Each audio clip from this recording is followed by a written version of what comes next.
73% of C-suite executives admit they make major strategic decisions in under 30 minutes.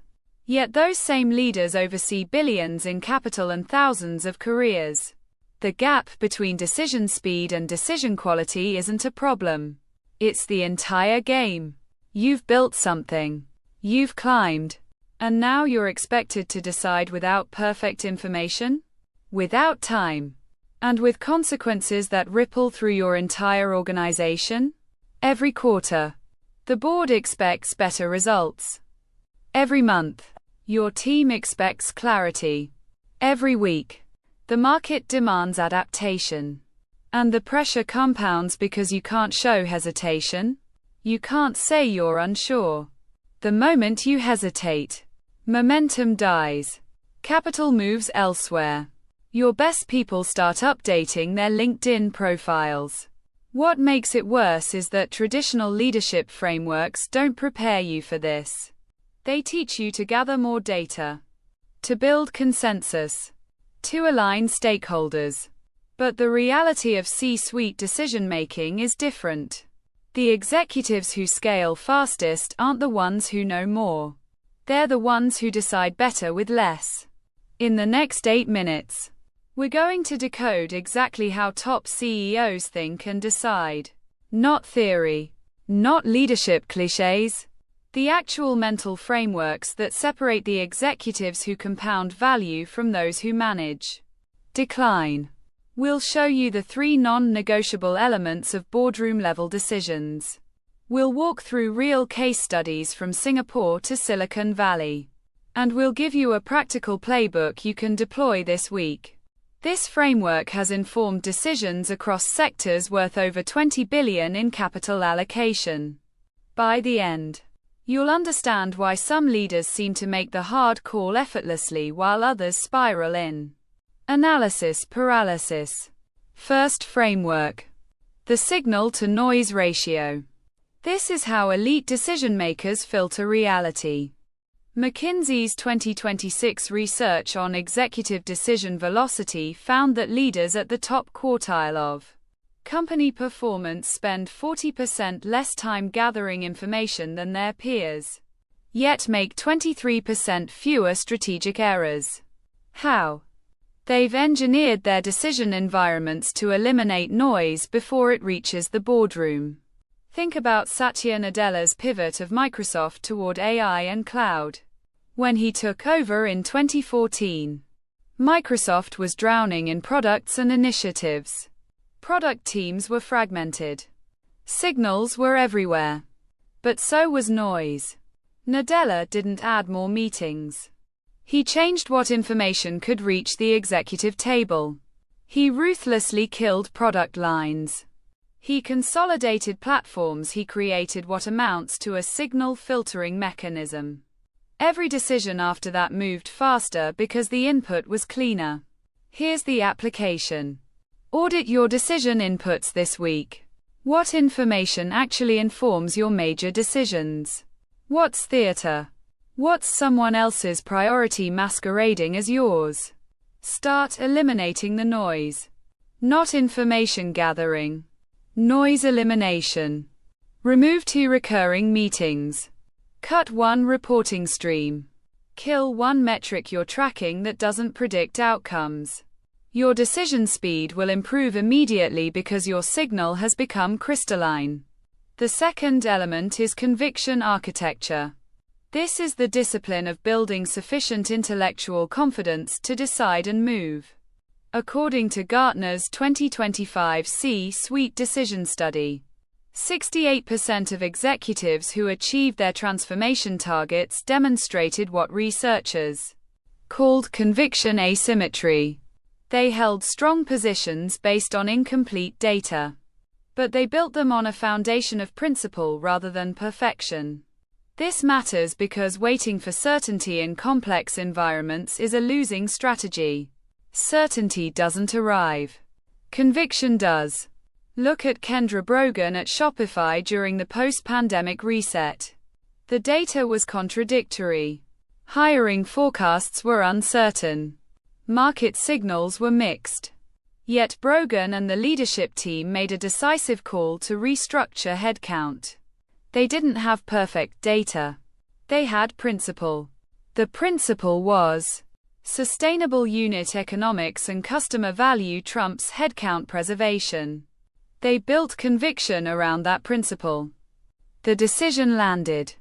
The outcome validated it. But here's what separates conviction from arrogance. True conviction architecture includes a circuit breaker. You establish in advance what evidence would prove you wrong. You set decision triggers. You don't flip-flop, but you also don't drive off a cliff with your eyes closed. Apply this now. Take your next major decision. Write down the core principle underneath it. Not the data points. The principle. Then write down the evidence that would prove you wrong. That's your circuit breaker. Make the decision. But build the surveillance system that tells you when to change course. Conviction with humility. That's the executive move. The third element is speed asymmetry. It's not about deciding fast. It's about creating a competitive advantage through decision timing. Recent research from Deloitte's 2026 Global Business Outlook found that organizations where decision cycles compressed by 30% showed 18% higher revenue growth and 22% higher market share gains over 2 years. The advantage isn't in any single decision. It's in making more informed bets before the competition even understands the game has changed. Look at what ByteDance has done across Asia Pacific. The company's decision infrastructure is built for speed. They test, measure, and pivot within weeks, not quarters. Weeks. A feature that works in Singapore gets deployed across Southeast Asia while competitors in the region are still building stakeholder consensus. By the time the competition has approval from their steering committee, ByteDance has already moved to the next iteration. The mechanism isn't luck. It's architectural. ByteDance decentralizes decisions. They set clear guardrails. They empower regional teams. They've built information velocity into their operating system. That asymmetry, the ability to decide faster than competition can react, is now their moat. Here's your application. Identify 3 decisions that currently take 60 days. Find out where the bottleneck lives. It's usually not analysis. It's usually approval chains. Design a fast-track decision path for the next quarter. Set guardrails. Empower your team. Time box analysis. Run a decision sprint on one major initiative. You'll see immediately where the friction points are. Fix them. Watch what happens to your execution velocity. Imagine 6 months from now.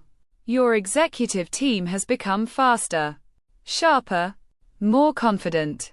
Your signal-to-noise ratio is so clean that when data arrives, it tells a story. Your conviction is so well architected that when you decide, people move. Your decision velocity is so superior that by the time a competitor understands the market shift, you've already captured it. Your board stops asking about process and starts asking about outcomes. Your team stops seeking permission and starts seeking clarity. Your best people stay because working for you means working at a pace and with a quality of thinking that makes them sharper than they'd ever be elsewhere.